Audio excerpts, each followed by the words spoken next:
Halo semuanya, selamat siang. Kembali lagi bersama saya Dika di interview Barudak Theater resital ke-29 tema 23 dengan judul naskah Malam Jahanam karya Motinggo Bushe.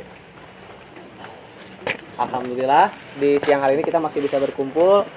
Terima kasih untuk tim pro tema 23. Senang sekali saya bisa ada di sini. Dari mulai tim pro, Vira, semuanya kostum ya? Kostum, stage manager, pemusik, artistik, lighting, dan semuanya. Bagaimana kabarnya hari ini? Alhamdulillah Baik. Alhamdulillah di resital sekarang berarti proses yang ke-29 untuk angkatan ke-29 juga ya? Melihat sekarang, kemarin-kemarin kita sudah hampir 2 tahun ya tidak menginjak panggung teater gitu. Iya. Nah sekarang sudah terbuka kembali pertunjukan. Persiapan ini membawa naskah Malam Jahanam itu pilihan kalian atau pilihan langsung dari Pak Sutradara? Yang pastinya ada diskusi terlebih dahulu dari angkatan resitalnya sendiri, angkatan 29 dan tim produksi yang lain untuk memilih naskah apa. Tadinya mereka itu ada pilihan 5 naskah, cuma yang mungkin mereka langsung jatuh hati kepada Malam Jahanam dan ya langsung dibawakan, dan sutradaranya juga alhamdulillah sangat menyukai untuk naskah ini, dan ya langsung saja kita proses untuk Malam Jahanam. Untuk langsung penentuan aktor dan sebagainya pada saat pemilihan itu langsung dibentuk gitu? Oh enggak, itu ada beberapa kali pertemuan. Yang pastinya yang pertemuan pertama itu ya kita membahas dulu siapa untuk tim pro-nya siapa, untuk misalkan artistik, lighting dan lain-lainnya. Nah pertemuan keduanya baru kita menentukan siapa aja aktornya, dan itu juga sekaligus kita menentukan naskah gitu. Itu kita langsung serahin aja ke angkatannya, langsung ke yang resitalnya angkatan 29 gitu. Oh, berarti untuk yang pementasan sekarang ke-29 itu sempat terhenti dulu dengan adanya Covid kan ya? Ya, betul. Untuk kalian sendiri sebagai pelaku seni bisa beradaptasi dengan awal yang baru ini gimana fase-fasenya gitu? Sampai akhirnya kalian bisa semangat kembali, dimudahkan kembali untuk bisa pentas dan sebagainya gitu. Dari boleh? Nah, kalau misalkan bicara kemarin itu kan kita kesedat sama Covid lah ya. Ya. Cuman kalau misalkan untuk proses, alhamdulillahnya ya kita tetap jalan. Cuman memang ada sedikit hambatan kayak gimana ya analoginya. Kita kayak orang bernapas tapi sesek gitu. Pas kemarin ketemu Covid itu. Ya. Jadi anak-anak pun di sini kayak mungkin nanti bisa diceritain sama Bapak Steger ya, kayak gitu. Rasanya kayak kita gimana sulitnya dari pindah dari A ke B, dari ujung ke ujung kayak gitu ya. Itu yang bikin susahnya untuk gerak. Cuman dengan adanya sekarang udah mungkin bukan nggak ada ya, tapi udah cukup renggang si Covid-nya itu sendiri ya. Kayak gitu. Kita udah mulai kayak lega aja bernapas. Itu kayak langkah baru buat kebahagiaan baru kita sekarang. Yang mana pas dulu kita bisa sebebas itu, sempat tersendat, sekarang bebas lagi kayak gitu kan, kayak plong gitu. Berarti ini kan kita sepakati sebagai awal kebahagiaan bersama ya, dalam kita melakukan kegiatan seni gitu. Untuk proses sendiri dari Januari ya berarti penentuan naskah sendiri. Itu dari Bapak Stager untuk penentuan proses dari awal sudah terbentuk tim pro-nya gitu sampai sekarang menginjak 6 bulan kan menuju pentas. Itu tantangannya seperti apa sih? Kan dulu sempat susah tuh cari tempat gitu kan. Nah, sekarang sudah ada fasilitas yang mengakomodir kalian untuk pentas gitu. Itu seperti apa gitu? Sudah terbuka kembali gitu. Ya, justru sekarang aku lihat gitu, yang aku rasakan lebih enak gitu dari dulu. Waktu 1 tahun ke belakang kita sempat latihan itu pindah-pindah. Oh, nggak di kampus? Iya, pernah di Kopo, pernah dari Cimahi juga ke Cimahi. Dari SD ke SD juga, jadi tempatnya bukan tempat buat latihan gitu, tapi berarti nomaden aja ya berpindah-pindah gitu kan? Pindah ya.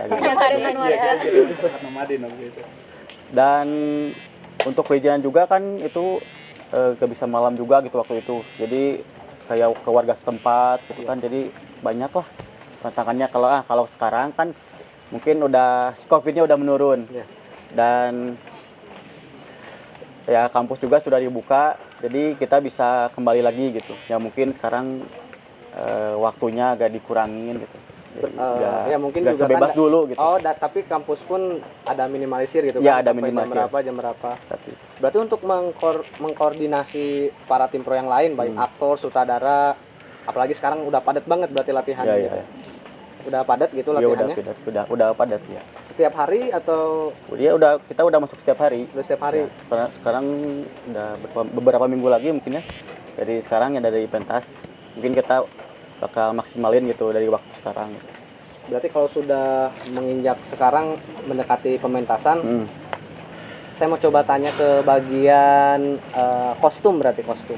Untuk kostum sendiri itu referensi melihat sekarang Malam Jahanam ini yang diambilnya latar Jawa atau luar pulau atau seperti apa untuk Malam Jahanam ini? Sesuai instruksi arahan dari saudara gitu.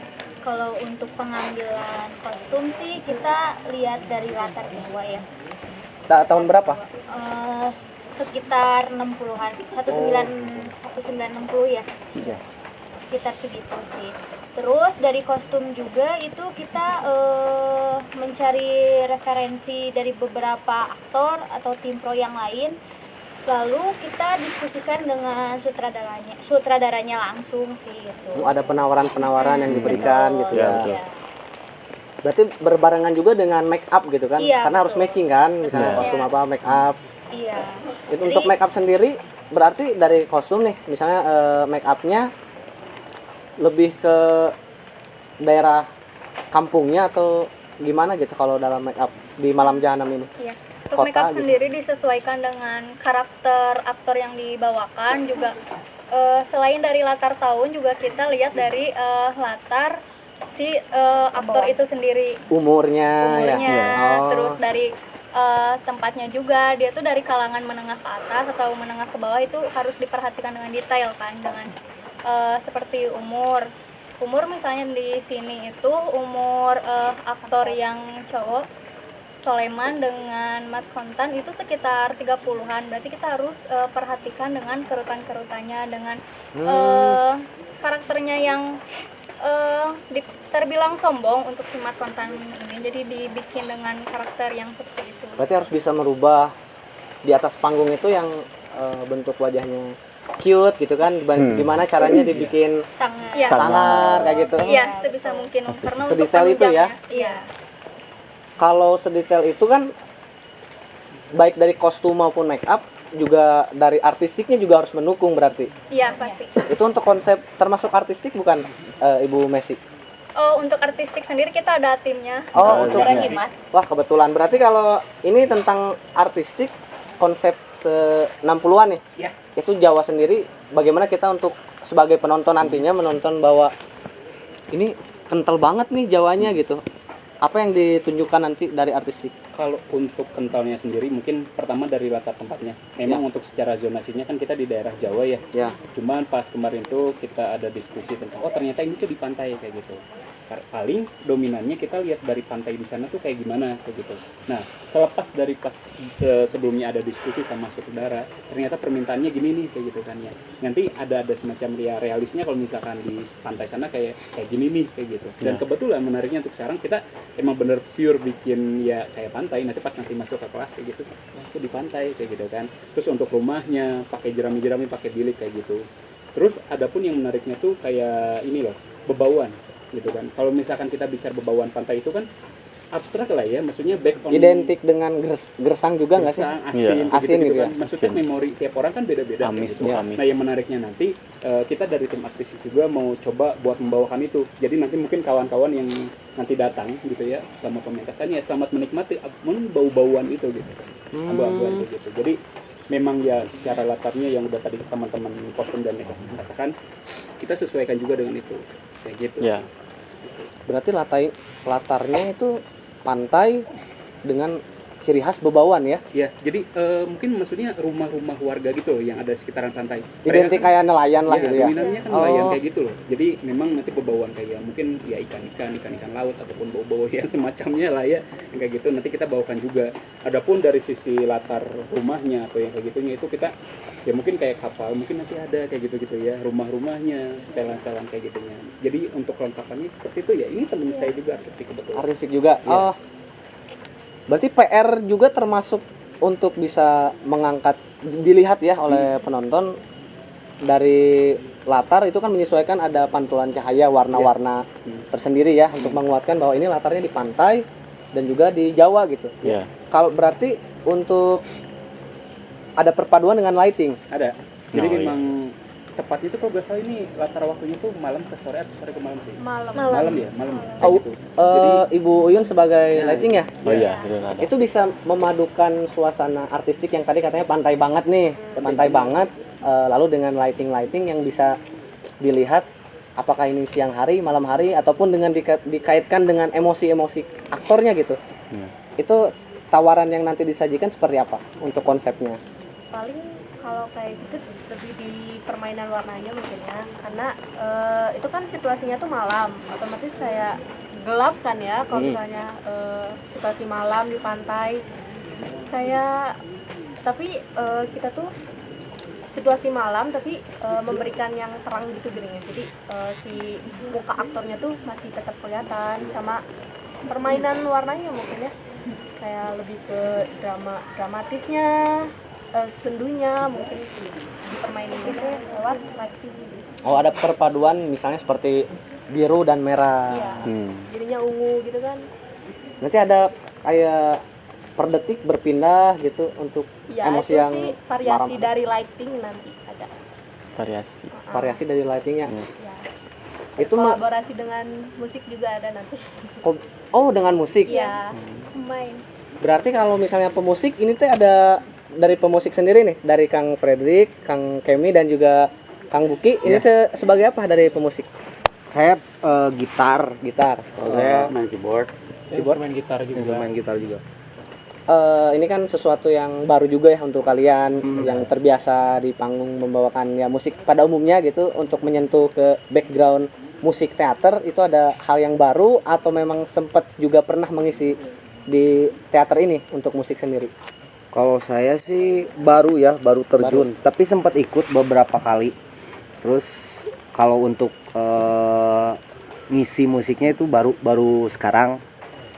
Terus banyak perbedaan juga, banyak tantangannya juga. Oh, Ya. tapi kan ini tentang kalau ada tantangan baru di teater itu kan misalnya respon atau reaksi yang seperti apa dengan musik yang disajikan, terus ada arahan dari sutradara. Adakah konsep-konsep baru gitu yang nanti akan ditawarkan di pementasan di Malam Jahanam ini? Harus ada sih, dan memang ada. Memang ada. ya. Oh, ya baik. Kita baik. sempat merencanakan apa itu? Mas Fredrik yang pakai headset itu? Jadi nanti apresiator tuh datang, Ya. mereka tuh pakai Pakai earphone. Kita akan Oh. mengarahkan mereka untuk pakai earphone dulu setelah masuk ke Panggung. panggung. Iya. gitu. Itu langsung dari penawaran musik atau ada diskusi dari sutradara juga atau memang pure dari kalian? Itu gagasan dari sutradara sih, Gagasan dan sutradara. didiskusiin sama Iya. pemusik gitu. Jadi nanti musik yang ada di earphone yang bakal didengar sama apresiator, dia ada nuansa soundscape-nya gitu, dan surround lah jenis si permainan soundnya tuh. Kalau kita mah kenal dengan istilah psychedelic lah. Psychedelic. Nah, jadi si musik itu tuh ngasih stimulasi sama si apresiator tuh, jadi ke trigger, jadi ke bawah sama si adegan itu gitu.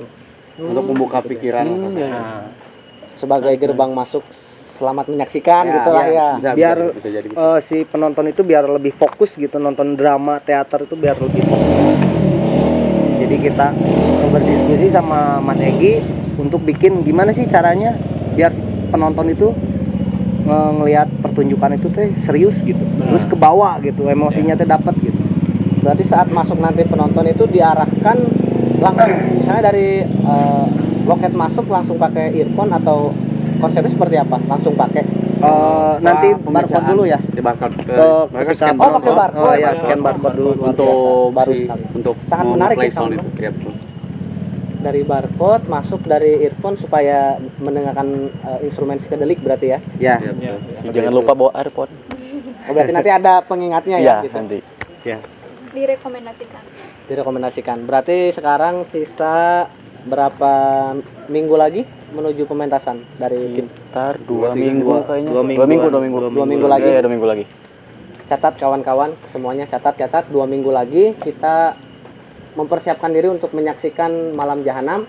Setelah tadi pemaparan dari tim pro semuanya sudah ada sesuatu yang baru, membuat saya sendiri jadi penasaran gitu kan untuk di wawancara kali ini begitu luar biasa. Saya sendiri tercengang dan penasaran nih pakai earphone tadi supaya terbuka ya. Selamat menyaksikan, itu sangat baru sekali, fresh di teater. Bahkan ini bisa menjadi penemuan buat teater di era digital kali ya. 4.0 ya. Ya gitu. Terobosan baru buat yang lainnya hanya ada di Tema 23. Naskah yang berjudul Malam Jahanam karya sutradara Egy Sadewa. Disaksikan ya, dicatat 30 Juli 2022. Terima kasih ya untuk tim produksi semuanya. Senang sekali bisa mewawancarai kalian. Semoga penampilan kalian berjalan dengan lancar. Amin. Sebelum kita berakhir, sebentar. Lihat dulu ke kamera, terserah kemana, ke sana atau ke sana. Viva Theater, bravo ya. Tema 2, 3, gimana? Mau sepakat gitu atau seperti apa? Viva Theater saja. Oke, baik. Aba-aba di saya ya. Boleh. Diperhatikan semuanya. Tangannya gimana? Viva Theater, bravo. Siap ya? Satu komando. Siap komandan. Siap. Lihat ya. Viva Theater, bravo.